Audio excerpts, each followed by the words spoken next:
Assalamualaikum warahmatullahi wabarakatuh. Kami dari kelompok 1 akan memaparkan materi tentang kebijakan publik.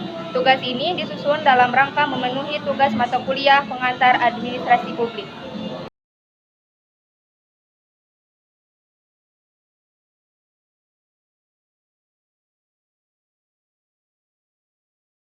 Kebijakan publik dalam arti yang luas, kebijakan mempunyai dua aspek pokok, antara lain, kebijakan merupakan praktik sosial, ia bukan event yang tunggal atau tersolir.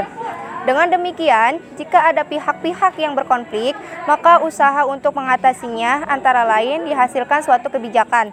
Maka diciptakan suatu tindakan yang berupa kebijakan yang dapat mendorong agar diciptakan situasi yang rasional.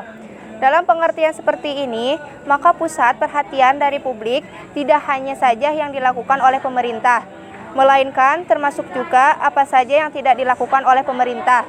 Dapat dibayangkan betapa besar pengaruhnya terhadap masyarakat jika pemerintah mendiamkan atau tidak melakukan tindakan apa-apa terhadap kejahatan yang semakin merajalela dalam masyarakat. Sementara itu, kebijakan publik dapat juga dilakukan oleh pemerintah dengan cara mengalokasikan beberapa persen dari GNP dan sejumlah hasil yang diproduksikan pemerintah setiap tahunnya kepada masyarakat.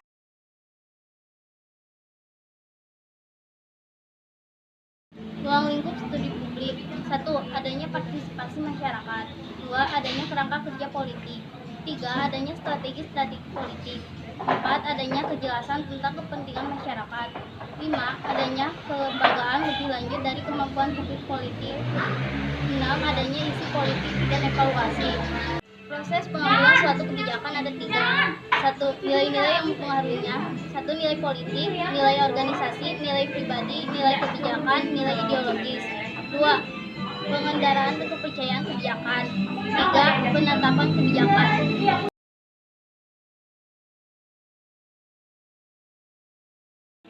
Model-model dalam proses pembuatan kebijakan publik. Pertama adalah model elit.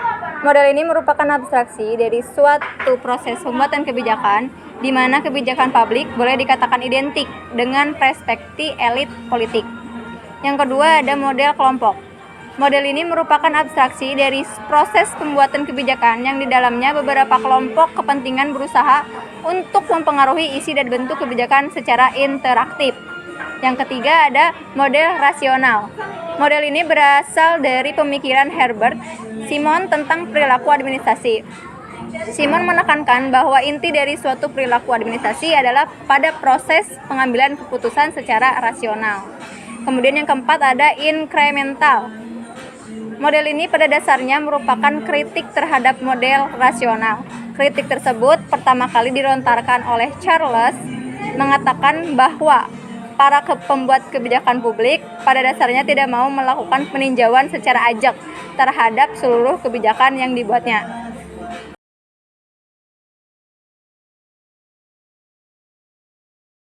Hubungan administrasi publik dan kebijakan publik adalah keputusan-keputusan yang mengikat bagi orang banyak pada tataran strategis atau bersifat garis besar yang dibuat oleh pemegang otoritas publik.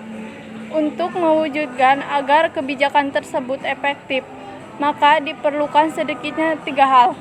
Yang pertama, adanya perangkat hukum berupa peraturan perundang-undangan. Yang kedua, kebijakan ini harus jelas terstruktur pelaksanaan dan pembiayaannya. Yang ketiga, adanya kontrol publik.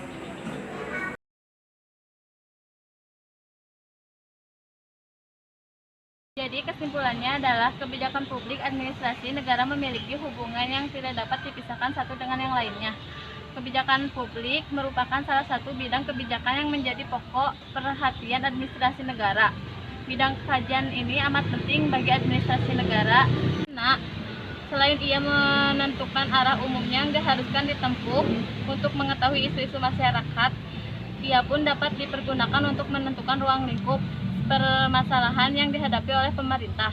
Selain itu, dapat pula dipergunakan untuk mengetahui luas dan besarnya organisasi pemerintah itu. Sekian dari kelompok kami. Wassalamualaikum warahmatullahi wabarakatuh.